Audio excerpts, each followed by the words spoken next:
You know, if you're a 30-something white guy who grew up in a rural area or the suburbs and played video games, oh boy, this is your time to shine. And no, it's not because we live in Trump's America. It's because Hollywood has decided that you are their prime consumer. Nostalgia is the order of the day, and they are working that as hard as possible. And this week's selection is no different. We're going to be talking about Sonic the Hedgehog on this week's Everyman Movie Review.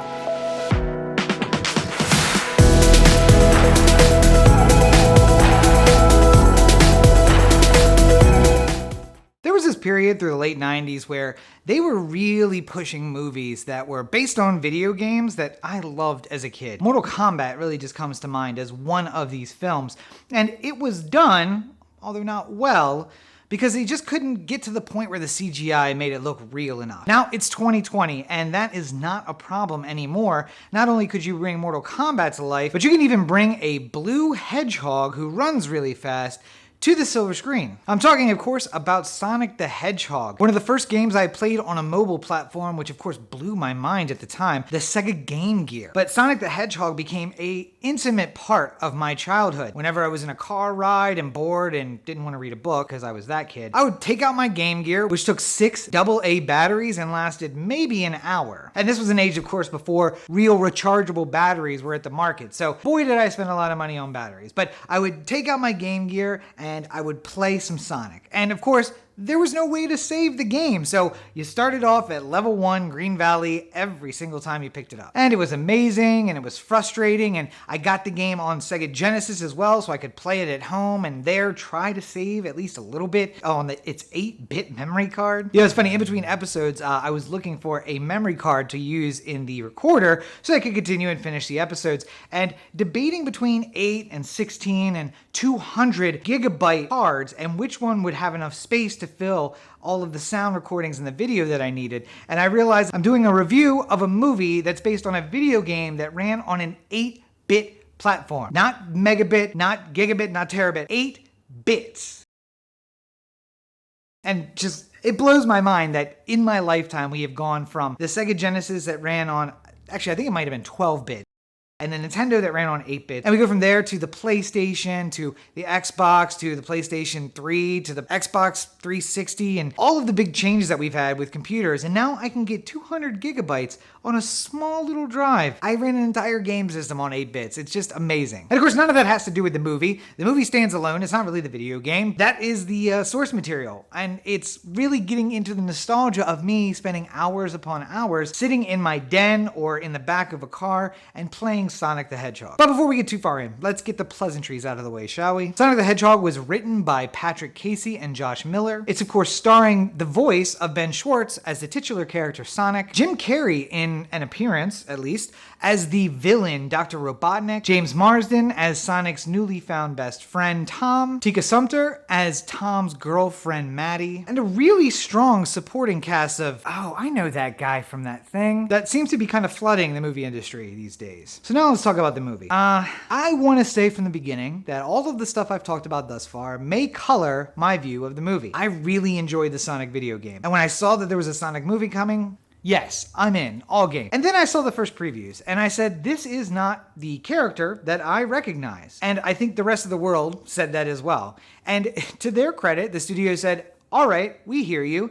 We're going to pull it back, we're going to redesign Sonic, we're going to wait a while and put it out. And maybe they put it into Dumptuary, which is of course the time period where all movies go to die. But I think for this movie in particular, it wasn't that the movie was put there to die, it was put there because they wanted it to get out as soon as they were ready with a version of the movie. You know, it was a fantastically viewed movie. I loved the way that it looked. Sonic looked way better in the movie than he had in the previous trailers. The story, a little weak.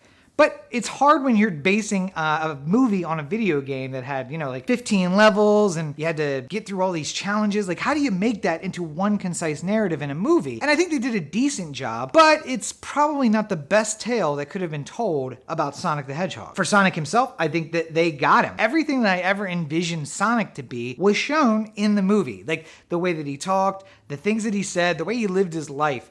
I just feel like you grabbed him out of the video game and you put him right into the movie, and they should be applauded for that. But because the story is so weak, I feel like there is some lauding to do about them choosing this particular story to tell from the Sonic universe. The movie starts out with Sonic on his home world.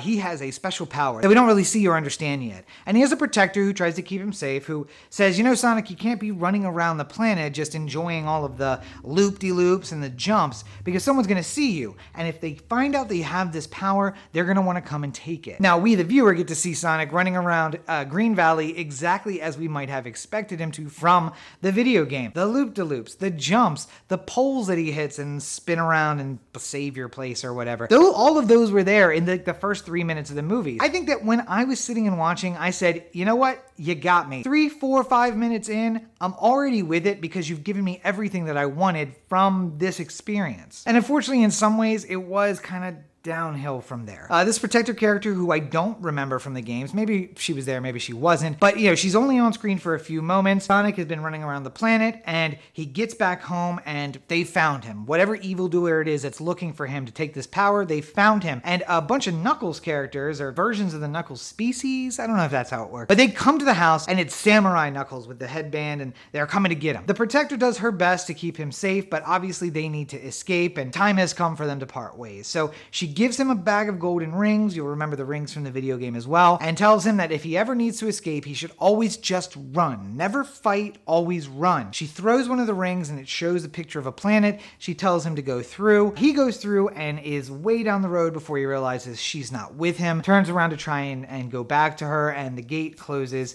and that's the last we see of her. Now, Corey, the other half of the Other Game podcast, said that he thinks that there was a version of this with 25 minutes of Sonic on his homeworld with his protector, and I don't disagree with him. I think that there was a time in which the version of this movie had a much longer plot there at the beginning, where we see his homeworld and we get to know the relationship between them, but the reality is it's just not necessary. They took all of the extras out and just gave us what we needed. He has a special power. People are going to want to take that power, and they'll hurt him in order to do so. And here are some rings. This is how you travel around the galaxy. Now, I had forgotten, I think, or else I never collected the 50 rings necessary. But if you cross the end with 50 rings, it would let you go to like a bonus world where you could collect some things. Maybe either I never got that or I didn't remember it. But there was a time, I guess, there is a connection between the rings and getting to another world. I think it was tenuous at best, though. They involved the rings, they involved him carrying the rings, and there were 2 moments during the movie where he was able to trip and fall and bling! We got the noise of all the rings springing out and him reaching around and trying to collect them. And maybe it was worthwhile just for that. I don't know. The basis of the movie is that Sonic has a map. It takes him to 7 or 8 different worlds, and every time he's gone to a different world, he's been found, and he needs to escape. So he thinks of another world, and he throws the ring, and he goes to that world. But there's only one world left, and it's the Mushroom World. And he really doesn't want to go there because he enjoys Earth so much, and he's made so many friends. Well, he has stalked some people and imagined friendships with them, even though he has never talked to them in real life. And he just so happens to have landed and lived at a place called Green Valley, Montana. Not that the previous world was Green Valley, it just looked like the world Green Valley from the Sonic video game. This is Green Valley, and he has all the opportunity to run around and build obstacles and jump and play and go meet people. And I mentioned in my previous review, in this review, there'd be a crazy guy who saw something that no one else believed. And there was a guy who had seen Sonic before, and he had was putting up posters and talking about this crazy devil that was running around in the woods. And of course, he was correct. Sonic was in fact doing that. And everyone else learns that later on. I think it's a little weird that the 2 movies I have both have this character, one being the protagonist, the other being just a side character, that see things that no one believes, and then eventually everyone comes around to it. Although maybe that's more common than I realize. It just so happens that it's a major factor in these 2 movies. But Sonic is on Earth, and he has been living his life for a while. He's settled in nicely. And then, of course, something happens and he gets upset, and his power expresses itself. I don't remember this from the video game either, but apparently he charges himself up, and then boom, a big burst of blue energy goes out. And of course that sets off all the government recording devices, and they say, we have to go figure out what this energy source was. Maybe it was the Russians or some other enemy. I don't really remember who they blamed, but they go to their foremost expert on robotics and energy, who just happens to be named Dr. Robotnik. Dr. Robotnik is, of course, played by Jim Carrey, and he does, I don't know if it's the way I had imagined Dr. Robotnik to be, because In the video games, he's like a little crazier, obviously, but I think that Jim Carrey nailed the character and built one that I can get behind. It may not be the guy I always thought they would be, but he's a character that I enjoyed playing it the way that he played it. And maybe that's just because I identify with his version of Dr. Robotnik, the person who knows he is the smartest guy in any room he walks into and is in fact right about it and will let you know about it. And there have been times in my life where I have been exactly that character. But Dr. Robotnik comes out to Green Valley, Montana. He brings his entire horde of robots, as you have been familiar with in the games, and then the adventure is on. He wants to find Sonic. He wants to get that power for himself, just like Sonic has experienced on World After World, and Sonic needs to escape him. And when I say the adventure is really off, it's not so much Dr. Robotnik's arrival. It's Sonic packs a bag, he's ready to go, he throws a ring, but instead of envisioning another world, he envisions San Francisco because it's on someone's t-shirt. And instead of being able to travel to that place, he's hit with a tranquilizer dart and falls asleep, but his bag of rings, his escape, goes through the portal and ends up in San Francisco, and now he and his buddy Tom, who has now recently found out he exists, must go and save the rings to save his life. I do want to get into some spoilers for Sonic. Obviously, it's been in the theaters a while, but you may not want them because you may want to go see the movie for yourself. If that's the case, go ahead and click down below the time that's listed there. But go ahead and click because the spoilers are about to start right now. So I knew I was going to have a spoiler section for this review, even though it's not really so spoilery. There's nothing that really ruins a movie for you. I could tell you the whole plot, and then you would still want to go see the movie, I think, because if you want to see it, you want to see it. If you don't, you don't. But some of Sonic's adventures were a little nutso. It basically turns into this buddy travel comedy where Tom, played by James Marsden, and Sonic are out on the road and on an adventure. And every time that they think they're safe, of course, Dr. Robotnik finds them and they have some interaction with some robot. They also get into a bar fight at some point. Along the way, we see how fast Sonic really is, because on 2 opportunities, he basically stops time, which isn't really the case. He's not stopping time. He's just moving so fast that time around him seems to stop. And, you know, he sets up an entire bar scene, and then when he comes back and just stops, everybody moves all of a sudden, and all the shenanigans occur. And in the end, I think this movie was really made for kids, so maybe all of that is perfectly fine, and it's exactly what a kid wants. I don't know. I'm not a kid anymore. But I think there are much better stories that could have been told using Sonic, and even if we want to keep Tom, we can keep him in the story, and it would still be better. Eventually, though, they get to San Francisco, and, you know, the rings are on top of a building, and for some reason, Sonic can run up or down most buildings, but he just can't right now, so they have to go up the elevator. There's like a whole bunch of unnecessariness, but he gets his rings, Dr. Robotnik finds them, and then the final battle scene starts. And because they have the rings, the battle is not just left to one place or another. They jump around all over the world, and we see Robotnik following Sonic through the deserts and the pyramids and through cities, and finally ending up, of course, back in Green Valley, Montana. And for that final showdown, we see Sonic headed up against Dr. Robotnik, but Sonic isn't alone. He's got the support of all of his friends who, because you're from here, you're just like us, even though you're a blue hedgehog alien. And really the only reason I wanted to do a spoiler section, well, maybe the most important reason,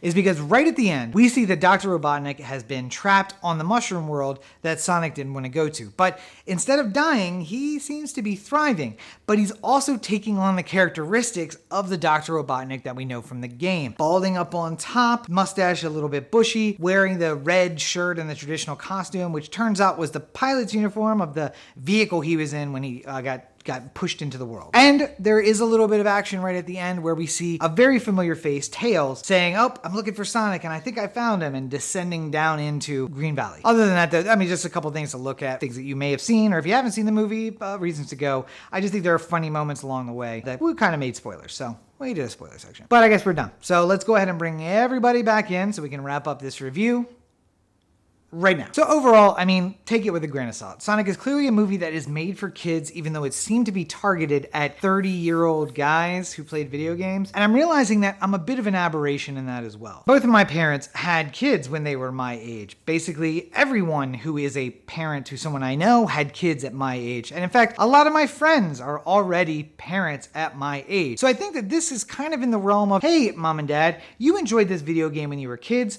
Let's share that moment with your your kids who are now going to enjoy this kids movie, but it's something you can enjoy as well because of the nostalgia factor. In fact, Corey and I may have been the only 30-year-old men at that theater without their kids. And I guess this has also been a week for movies that make me feel a bit creepy. But taking into account that it was clearly a kids movie, I still enjoyed myself. The nostalgia was enough to carry me over all of the flaws in the script and, the visuals and just like it was a weak movie. But another thing to keep in mind is that kids movies are going to be inherently weak to adults. They're going to be missing all of the depth and everything that we would want to see in a movie. But it's also missing the extra 40 minutes of screen time. This had a runtime of 99 minutes and I was laughing and enjoying the movie the entire time. So I think that, it's worthwhile to go and see. But let's go through our questions, shall we? Is this movie for you? Well, if you have no idea who Sonic the Hedgehog is, and you are an adult, and you don't have kids, this movie is not for you. If you're over 30 or 25 or really over 15,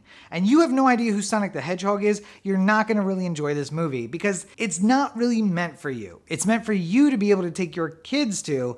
The movie is meant for them, it's on their level, but you can enjoy it because you enjoy the main character and a bit of the story. And there are Easter eggs along the way that you'll remember from the video game and just have a good chuckle or a smile at. So if that described you, don't go see it. Otherwise, a kids movie is pretty safe for everyone to go see, including, of course, kids. So it's worthwhile to grab your kids and take them out to see Sonic. If you maybe kind of know Sonic a little bit, but you're not super familiar with it, I just think there's enough there of the 80s and 90s video game reminders that you can really enjoy it. It's certainly not Ready Player One, where it's just moment after moment of Easter eggs, but it's enough that you can kind of get into it, even if you just kind of know the subject matter. So I will say, I think this is a movie for everybody. It's a movie that's safe for everybody at the least, and for most people my age, they know who Sonic is. They played one game or another at some time, even if it was later on and doing Sonic versus Mario at the Olympics or whatever was on Wii, you know the characters and you can get into it. Even if you're just playing Smash Brothers today, Sonic and some of the other villains are characters, so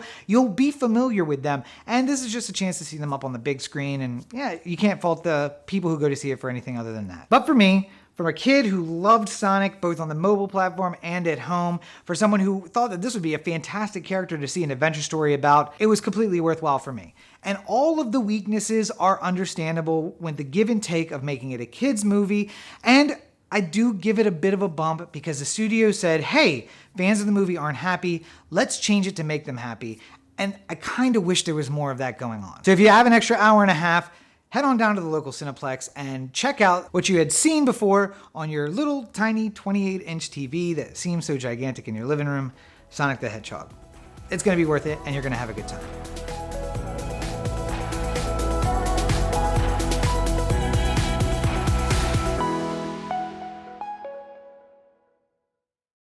So there you have it, another episode of the Everyman Movie Review in the books.